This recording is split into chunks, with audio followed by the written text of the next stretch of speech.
I know, bro, they think Becky coming back is huge. I mean, they literally believe Becky is a game changer and that number's going to go up.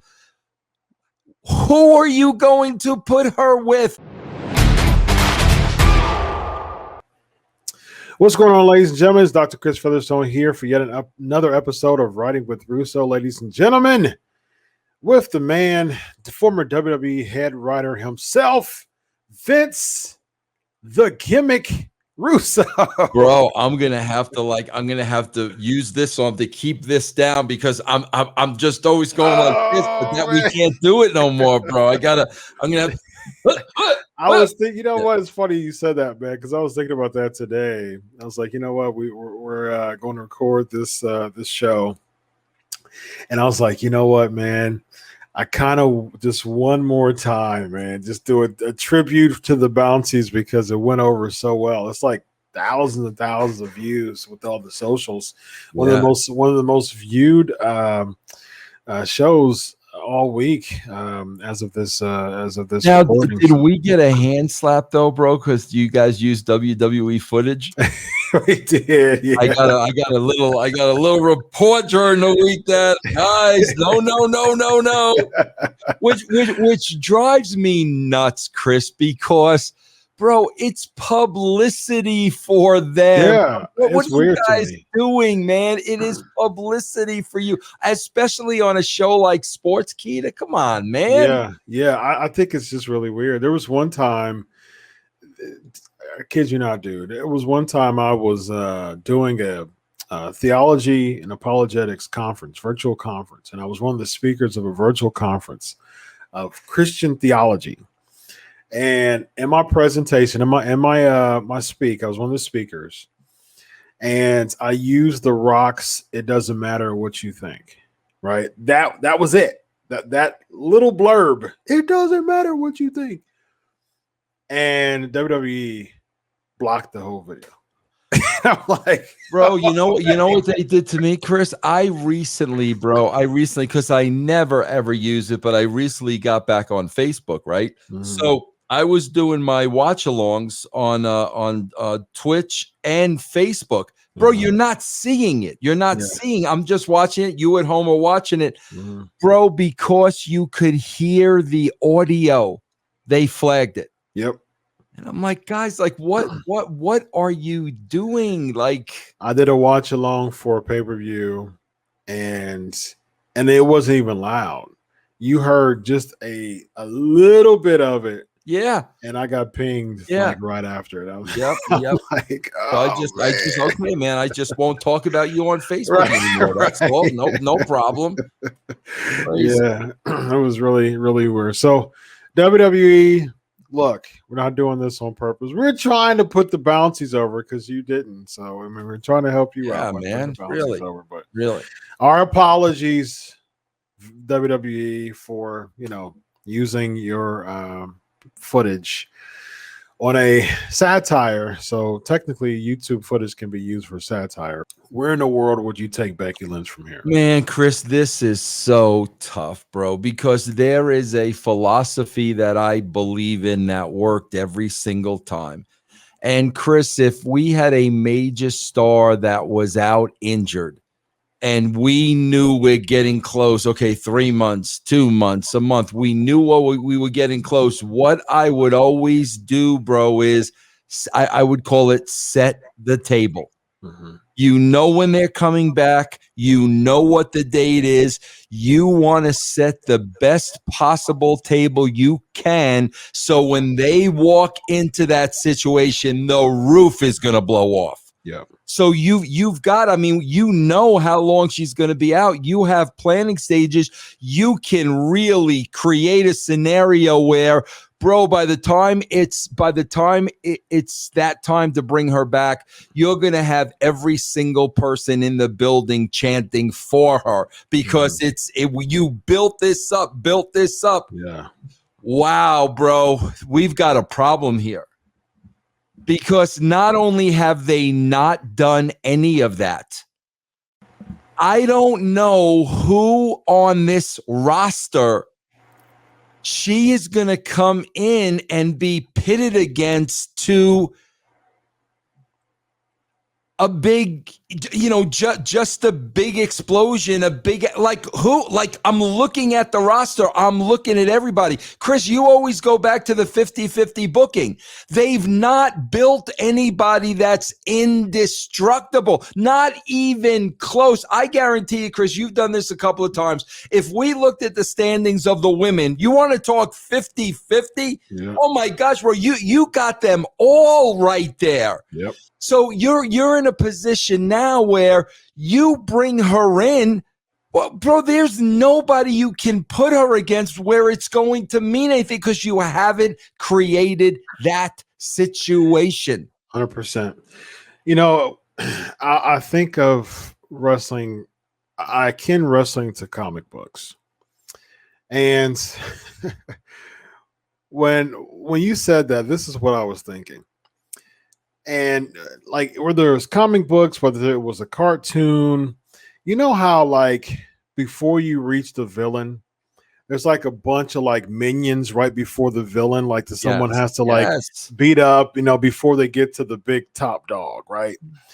A lot of the talent has been booked like the little minions that are roaming around before you get to the top. There's no top dog right now. There's just a bunch of minions that always, that they're going to be pegged, put off the pedestal. They're going to be knocked out, and just like that, they're not. They feel like they're going to lose. They feel like they're going to be knocked off. Those minions that's leading the pack before you get to the big dog. There's nobody that's in the back right now. Yep. You got to set the table. The first thing I would have done, bro, was I would have brought Karrion Kross in with Scarlett Bordeaux. I would have got him in a feud with Seth Rollins, and I would have had her getting involved every single time. Now that is tailor-made. Now you got the people going crazy for Becky, okay? Yeah. That's number one.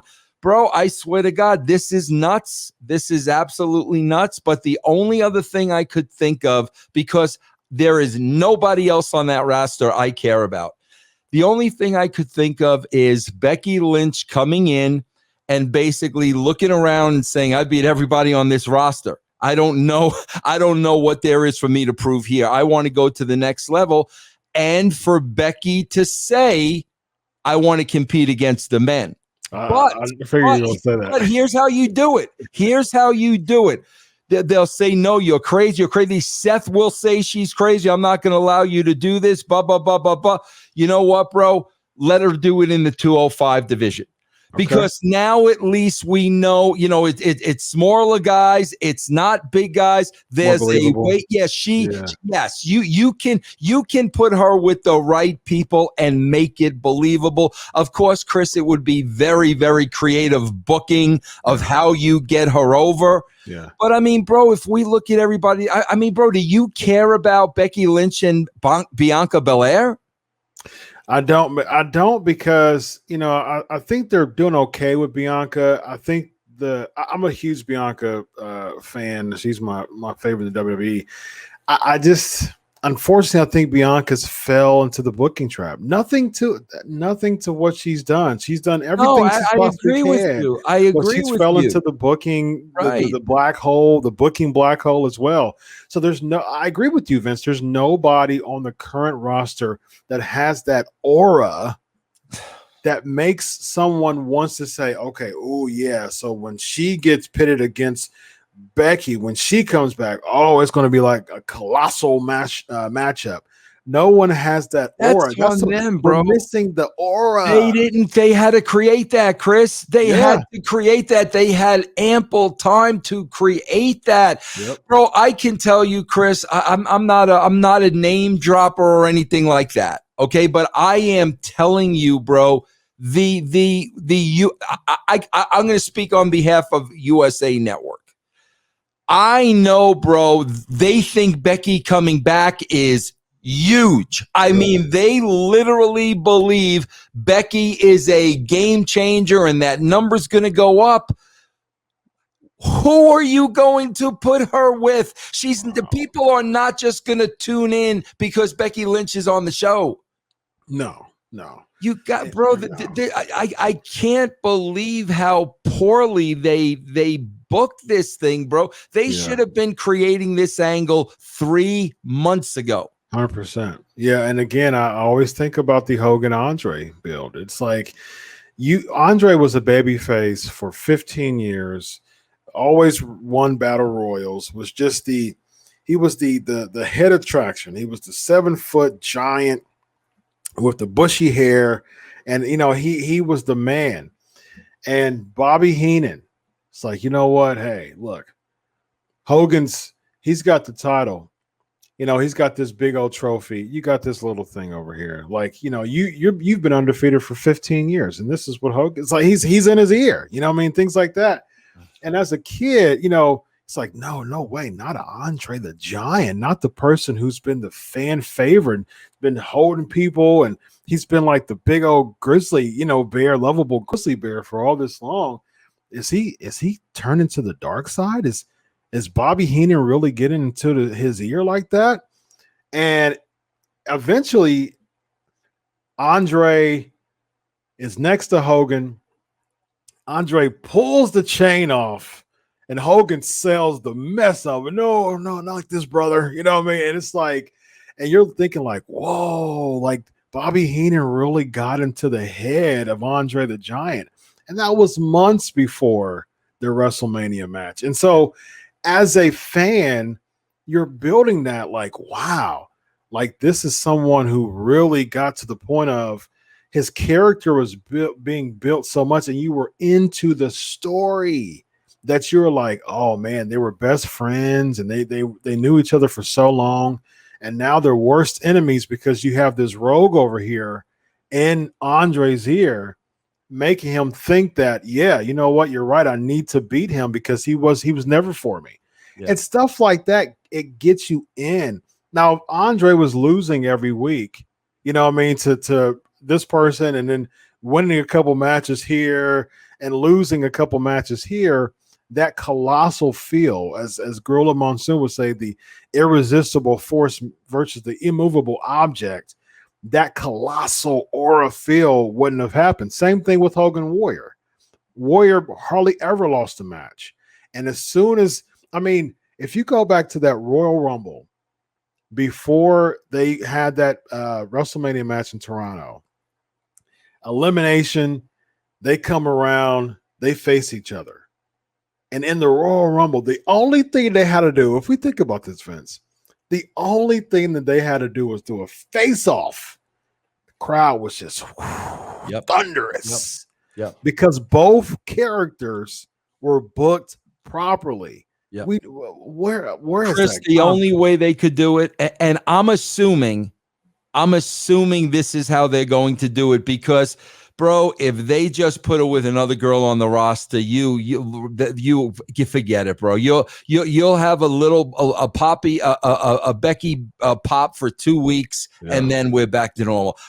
Lily. She can go against Lily. Well, bro, I have to believe they've got a wild card up their sleeve, and I'm just gonna throw a couple names out there because it's got to be that. First of all, I don't know if they return Ronda Rousey at the same time. I mean, that's a wild card. Okay.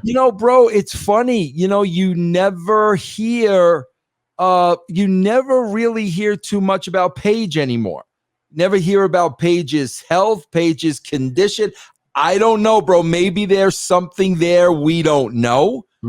Bro, on top of that, hey, man, if AEW has scored CM Punk, why wouldn't you go after his wife? You know what I'm saying? So, bro, outside of a wild card, and then I'm saying to myself, oh, bro, please don't tell me that's why they're keeping Shayna Baszler at home. Is that? I can see that. You know what I'm saying, bro? But oh my gosh, I can definitely see that, Vince. Yeah, I could see it too, bro. But I think they've left themselves with no other option but a wild card. And then, Chris, when that's over, we're right back where we started. Now what? Okay, you guys bought 3 months. Bro, and you're going right back to the 50-50 well.